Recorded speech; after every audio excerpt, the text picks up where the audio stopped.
update on Today Ghana News TV. We are live on the satellite by Twitch for our viewers in Eastern European countries and also on Facebook, YouTube, and Instagram at Today Ghana News TV. We are also on anchor.fm/podcast at Today Ghana News TV. Now the headlines.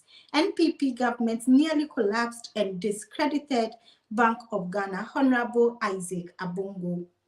I don't have a favorite in the NPP presidential race. President Akufo-Addo. We have these and other stories coming your way. My name is Edna Sabonya. News is sponsored by Top Connect. Send money everywhere, no fees.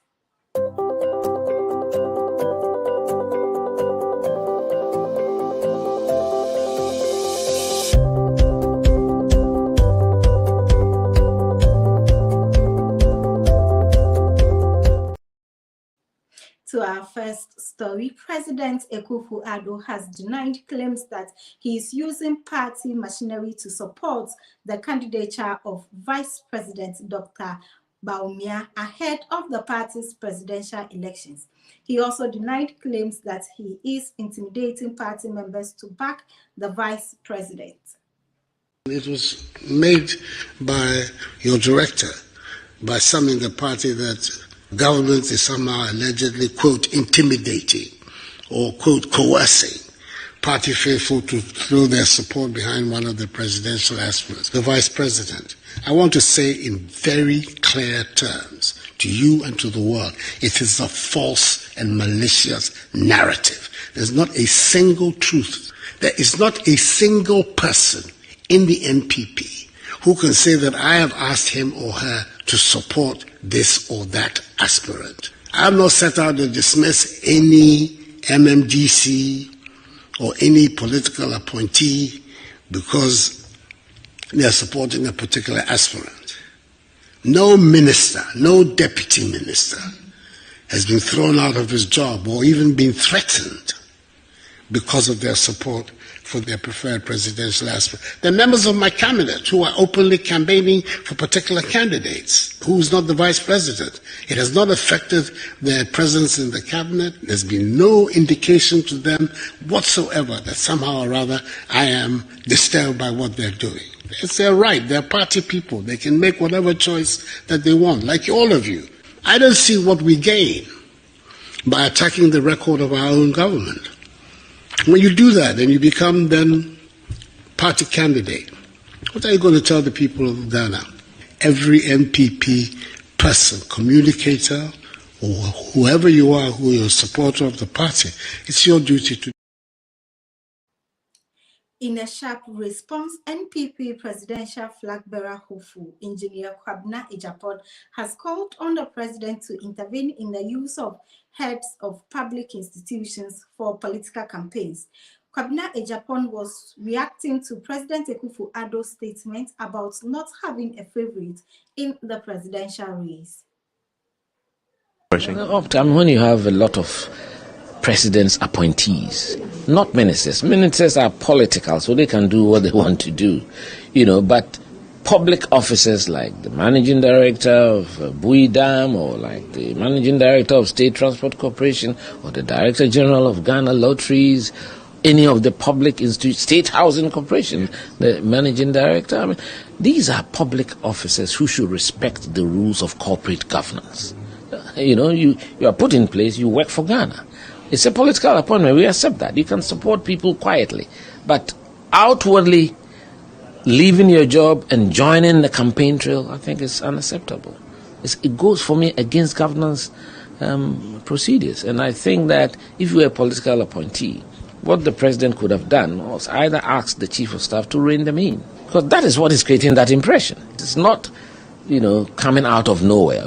Sometimes it's what you communicate to the people, the optics that generate a certain perception. So for me, he's in charge. He can take the actions, and he can issue a directive, don't do this, don't do that, and they wouldn't do it.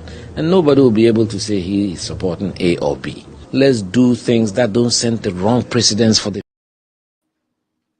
Niger President Mohamed Bazoum has been removed from power according to a group of soldiers who appeared on the Wednesday on the West African nation's national television late on Wednesday hours after the president was held in the presidential palace.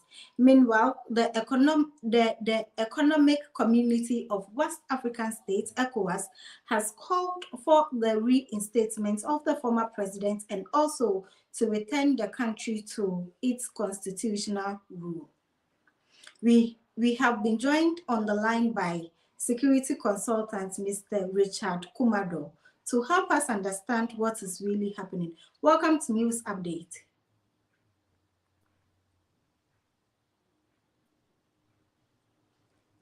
Hello, Mr. Kumado.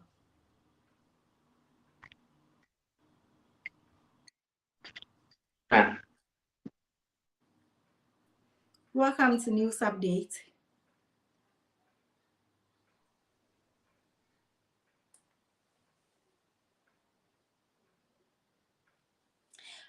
Unfortunately, Mr. Kumado's network is a bit unstable, so we will go to the next story and then come back for the interview.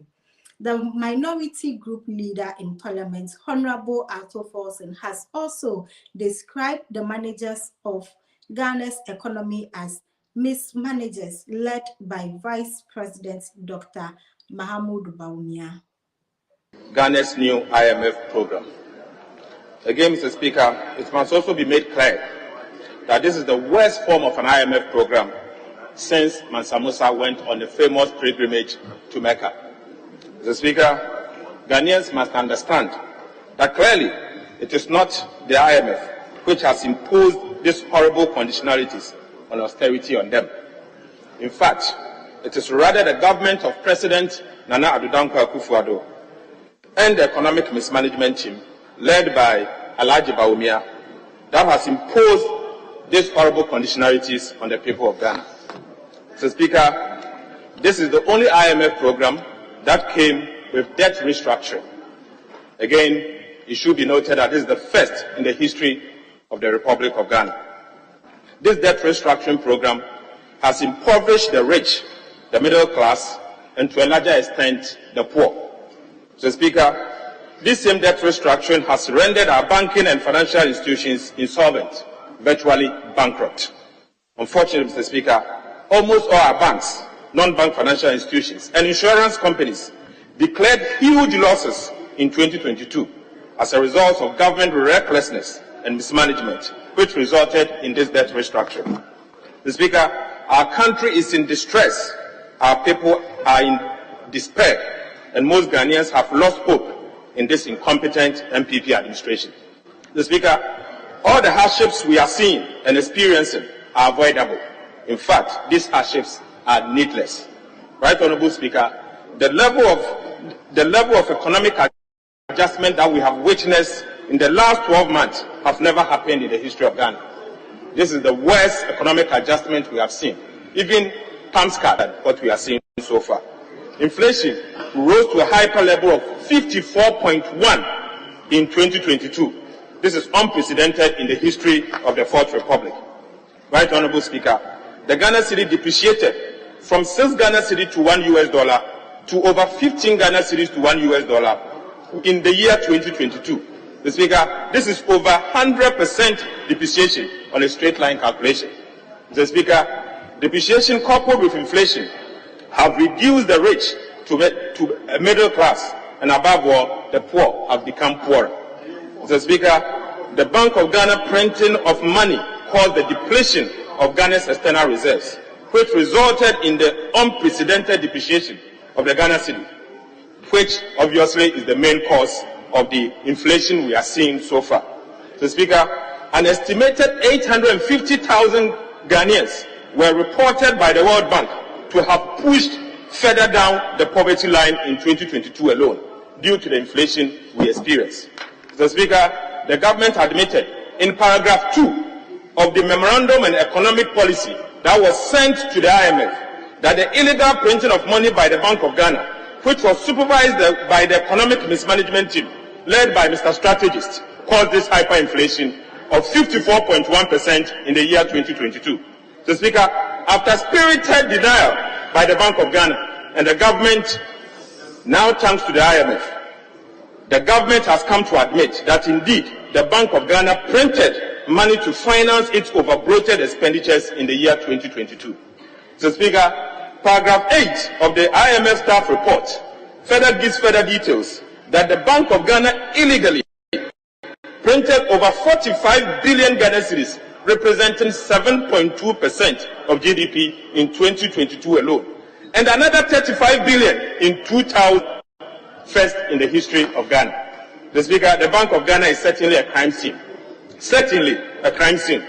And it should be noted that the economic managers led by Alhaji Bawumia aided and abated this crime. Mr. Speaker, this singular crime by the Bank of Ghana is responsible for the additional 850,000 Ghanaians who have moved from poor to poorer and into extreme poverty, according to the latest World Bank report. Mr. Speaker, the key members of the economic mismanagement team that superintended and supervised this economic crime are: number one, Dr. Alhaji Mahmudu Bawumia, aka Mr. Strategist. Excuse me. Mr. Speaker, number two, we have the almighty Ken Oforiatta. I call him aka One Program, One Bond. Mr. Speaker, we also have Governor Ernest Addison, aka the printer, who prints money for the government. Mr. Speaker, what a solid economic mismanagement team. What a solid economic mismanagement team that has mismanaged our economy and our livelihood to this level. Mr. Speaker, no thanks to this economic mismanagement team.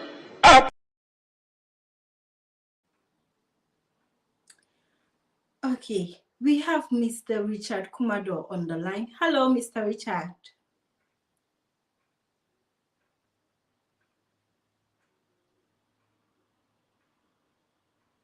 Okay, I believe we've lost him again. So moving on, the Member of Parliament for Bolga Central, Honorable Isaac Abongo, has taken a swipe on the Akufo-Addo government, saying the NPP administration have nearly collapsed and discredited the Bank of Ghana. Speaking at the floor of Parliament on the mid-year review budget, the Bolga Central MP said the Bank of Ghana has overprinted money such that all reserves of Ghana are gone. In reserve of 22 billion and blame it on government. Mr. Speaker, our banks will force them to put reserves at the Bank of Ghana so that on a rainy day, Bank of Ghana can support them. To which that money has disappeared. When the Bank of Ghana is in trouble, it operates open market operations by borrowing money on the market in order to draw money into the Bank of Ghana. Today, if Bank of Ghana is to redeem its open market operation instruments, it will have no money but to print money. That money is also gone. Mr. Speaker, the Bank of Ghana has been borrowing on repurchase agreements, on bridge finance, and on term loans to be able to stabilize the city. All that money is gone. Mr. Speaker, when we start talking about a loss, we probably don't understand what they have done at the Bank of Ghana. It has never happened in our history, and Mr. Speaker, since 1967. If we add all the losses Bank of Ghana has ever suffered, it is nowhere near the 70 billion they have incurred in 1 year. Wow. And you say we are preaching doom? You've damaged our country, you've damaged our economy, you have destroyed and killed our tree of life. Address the woman. Mr. Speaker, as we speak today, it is obvious that the people of Ghana will not see the ramifications of what the Bank of Ghana has done until several years to come. The Bank of Ghana is now not fit for purpose. It cannot undertake monetary policy action without borrowing money or printing money. And it is the printing money that brought us here. Mr. Speaker, the last time we came here and said they printed money, they wrote a long essay. When we said they printed money, they wrote a long essay. Today, this is the auditor report. The auditor report says that your exposure to government was 80 billion. You printed and pumped 80 billion into the economy. 80 Ete is here. Go and read the auditor report if you haven't been reading it. This, Mr. Speaker, I beg to quote. And this is, Mr. Speaker, I beg to quote. Independent auditor's report to the Minister for Finance. Key audit matter, impairment of investment in government securities. And Mr. Speaker, I quote. As at 31st December 2022, the group's total government securities exposures subjected to the GDEP was 80.57 billion. It's not my money. I didn't produce this report. And I hear, Mr. Speaker, I hear the governor has issued another letter. Look, auditors have been with you for 4 months. If you have anything to say about the audit, you should have said it there. Now, the auditors are more credible than the Bank of Ghana. So you can write 1,000 releases, they mean nothing. We believe in what the auditors have told us, that our tree of life is gone. Mr. Speaker, I heard the minister say that he has not come to ask for more money. How can you come to ask for more money? Mr. Speaker, I don't know whether it is in your office or the second deputy speaker or speaker himself. Do you have money sitting in parliament here that ministers come to collect? No. When you come here and ask for additional money, you are going to do the hard work to raise that money. But you have told us that even the one we ask you to go and raise, you cannot raise it. You cannot raise the taxes. And because of that, you are cutting your expenditure. You have come to tell us that the market is not willing to lend to you. So if you haven't come to ask for supplementary budget, it's because you cannot raise the money. Parliament does not have money sitting somewhere that you come and say that supplementary budget. He can't ask for money because what you have given him, he can't even raise it. Mr. Speaker, today I'm happy that the Christian mothers are here.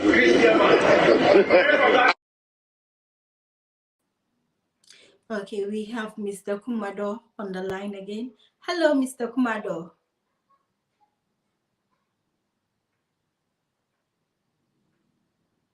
Okay, I believe we've lost him due to network challenges. So that will be it for tonight. But before I go, I will read some of your Facebook messages. From Asampahini Boachi, good evening, watching from Achim Himan. Thank you, Asampahini. From Robert Kimpe, only God can save Ghana from the mess of Akufo-Addo and his incompetent team. Okay. From Nana, hello from your fans at Tatale Northern Ghana and Sakina Information Center. Hello. From Mavis Boateng, watching on YouTube from Portugal. The NPP has successfully destroyed Ghana. Okay. From Osei Superior, it seems Akufo-Addo wants to finish Ghanaians kwata-kwata, watching from Barcelona, Spain. Thank you, Osei. So that will be it for tonight. Thanks for watching. You can log onto our social media handles on Facebook, YouTube, and Instagram at TodayGhanaNews TV. News updates was sponsored by Top Connect. Send money everywhere, no fees. I'm Edna Sabuenya.